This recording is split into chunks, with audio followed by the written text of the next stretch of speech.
today I'm making steamed asparagus with brown butter and hazelnuts. Over here I have a pot of water. It's about 2 inches of water in a nice big pot with a steamer basket insert. Just put your asparagus on the basket, nice and even. This is 2 pounds. It's a very, very generous amount. Cover it up and cook it until it's tender, about 5 or 6 minutes. So to make brown butter, what you want to do is cook your butter until the bottom gets sort of caramelized and brown looking and the foam subsides. Every once in a while, just give your butter a swirl. I can see that there's nice brown bits on the bottom of the pan, which is exactly what I'm looking for. I'm going to turn it off because it's going to continue browning and cooking, and I don't want it to go too far. I'm going to add my toasted hazelnuts. This is a half a cup of chopped toasted hazelnuts. I'm going to squeeze the juice of half a lemon into my brown butter.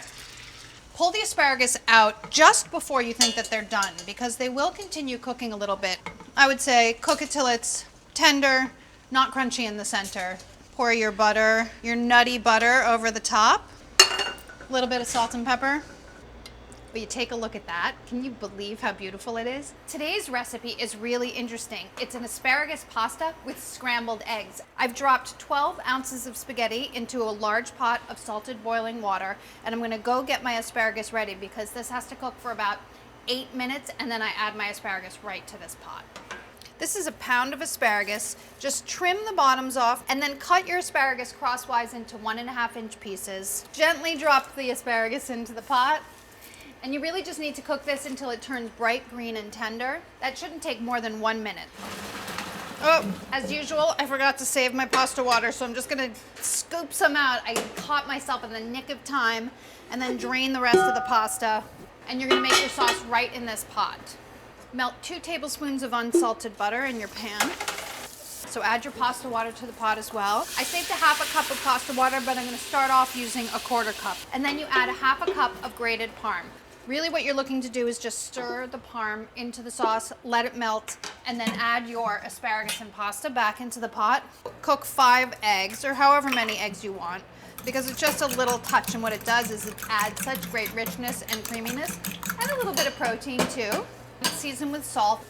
Melt a tablespoon of butter, add your eggs, and just scramble them. You can do it slow or fast. The slower you do it, the creamier they'll be. So cook them so that they look slightly underdone. They're at that point right now, so turn them off. I'm turning them off right now. Give yourself some spaghetti, a little bit of egg, and then a spoon of ricotta cheese. And if you're feeling a little indulgent, shave a little bit of extra cheese on top, because why not? Indulge yourself tonight. Try this extra delicious pasta with scrambled eggs and asparagus. Today's recipe is asparagus salad with grilled minute steak, Vietnamese style. Because I'm gonna be using the asparagus raw today, I'm actually gonna snap the ends off so I know that every single bit of toughness has been removed, and the only real way to do that is to snap them off. Then very, very thinly slice your asparagus. The thinner these are, they'll absorb more of the dressing. Peel and julienne a large carrot. Add the carrots to the asparagus, and then do the same thing to a red pepper, julienne. Final salad ingredient is 1 Thai chili, and you can seed or not seed depending on your desired level of spice, and Thai chilies are super duper spicy. Now you're gonna make your dressing. You need 1/3 cup of lime juice. That should be 4 to 5 limes, depending. The lime juice goes in with a tablespoon of sugar to make a dressing. You're building a balance of sour, salty, and sweet in your dressing. So for the salty, fish sauce. Pretty important in this recipe. Then drizzle about 3 tablespoons of the dressing over your salad. Stir it up. You might want to season this with a little salt. You may not want to. I do like a little bit of salt. Brush a grill with oil. Season your steaks with salt, just a little bit, and then grill them. Hot and fast with minute steaks. Shouldn't take very long at all. You see how thin these are? They're like 1/8 of an inch thick.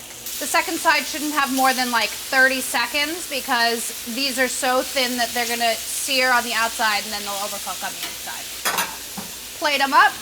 I'm just gonna put the rest of these steaks on another plate while I plate the salad so they don't overcook.